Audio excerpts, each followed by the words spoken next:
Right guys, welcome back to the channel, and if my camera doesn't fall, today we're going to discuss a tournament. Me and Phil are going to Darlington Dogs Award doubles tournament. What's wrong? What? He's like Mr. Bean, isn't he?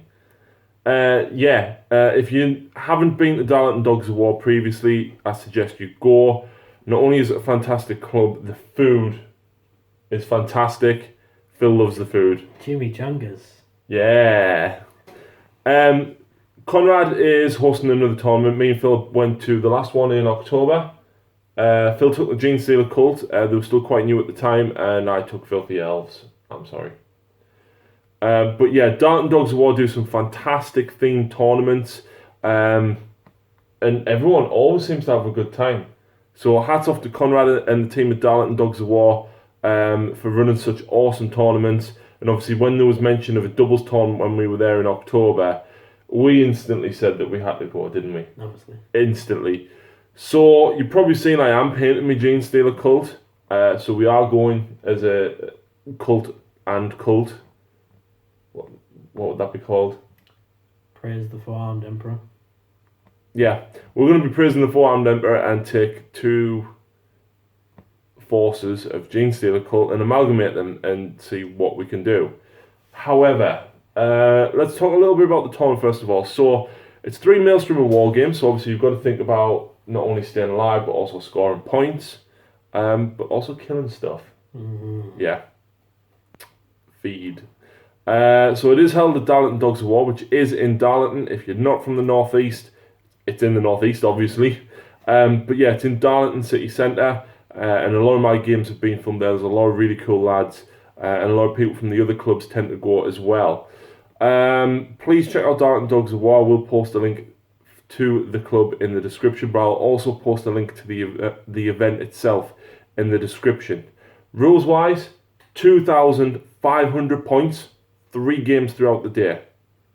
So it's going to be long games. There's only 3 instead of 4. We don't play 4 when we play 1,500. Hopefully we play really bad teams. Yeah. You're allowed no more than 1 Lord of War per player, which means you can take 2 Lords of War, but you can't duplicate the Lord of War datasheet. So, for example, if me and Phil were to both take Eldar, you can't take 2 Wraith Knights. Thank God, you might say. You can't spend more than 1,000 points in Lord of War per team.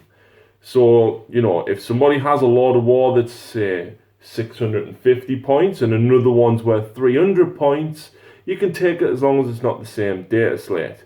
So, the bigger game is allowing for bigger models. Normally, it's only 1 Lord of War per force. But 1,000 points on Lord of War is insane. And obviously your armies have to be bound.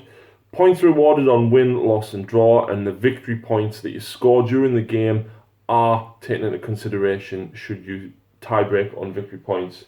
Which we learned previously because you were in second place, because although there was about 3 or 4 people who had 3 wins, Phil actually had the most victory points out of the other person, which was me.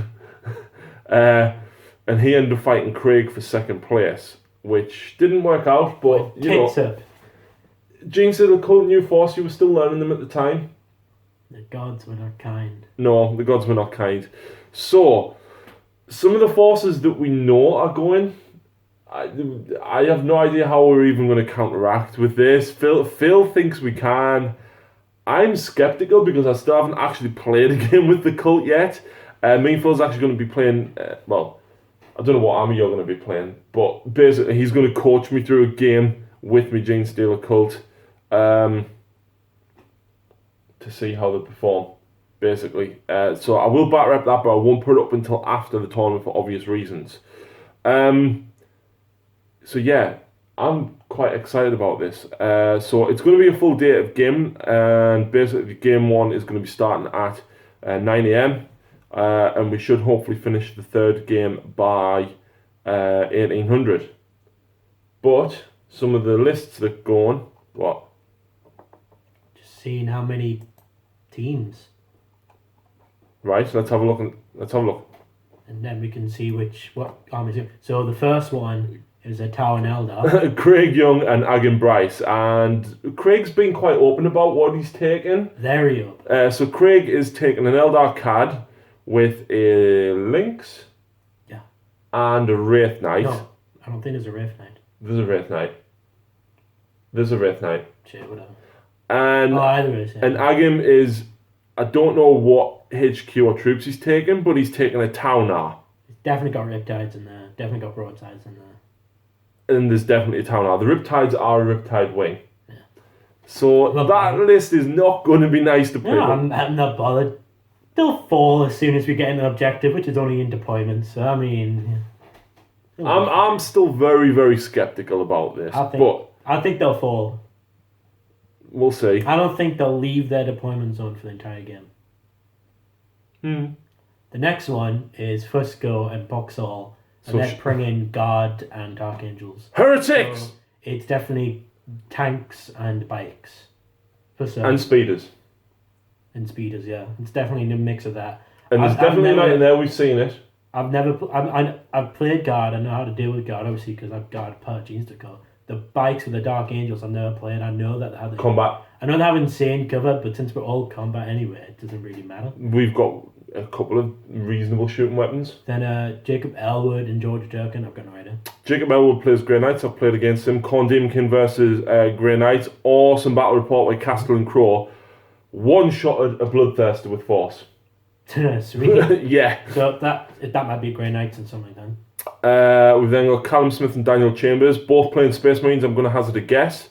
I've missed one team out because I'm going to come back to it, right? I'm going to come back to it. Team number 7, we've got Sean Murtagh. More Wolfen, and even more Wolfen.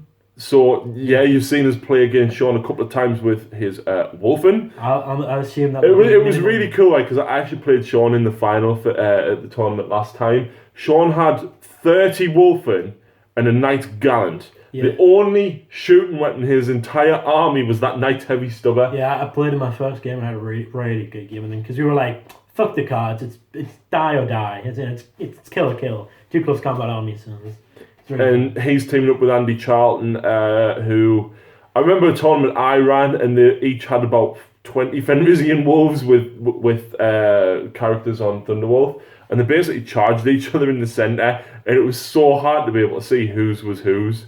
So that was really cool. James Nixon and Matthew Barron, I think, Orcs. Simon Bunton and Peter Seamus, I'm not sure. Peter Gibson and Luke McCormick. Peter, he'll be playing Space Wolves, no doubt.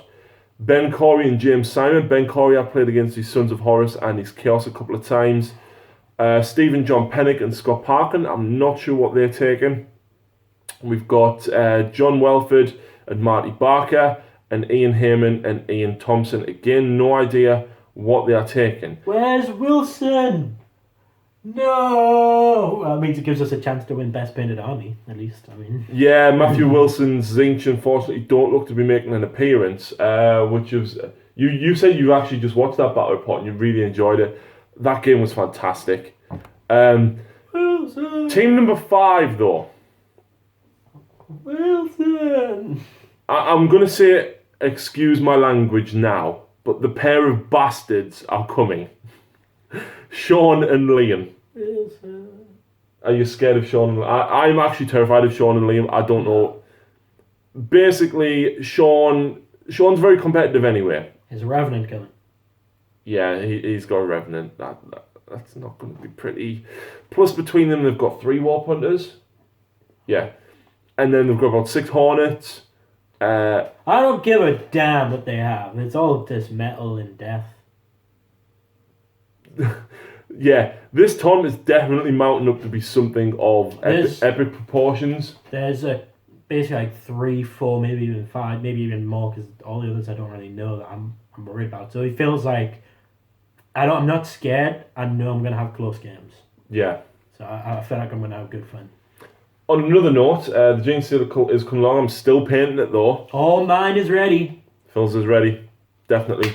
So I think we're not going to go into, tournament preparation stuff in this video. This video is mainly to say go and check out the tournament. Super excited to go and play at it. But I think maybe it's the day before or on the way down, we'll do some chatting about what our thoughts are. Maybe capture a quick couple of videos at the tournament and then do some afterthoughts and, of course, the results. I'm excited. Are you so excited that you're sprouting a third arm? Yeah. I'm getting the raise. Right, so that's it, folks. Go and check out Darlington Dogs of War and, of course, the tournament that they are holding. See you next time. You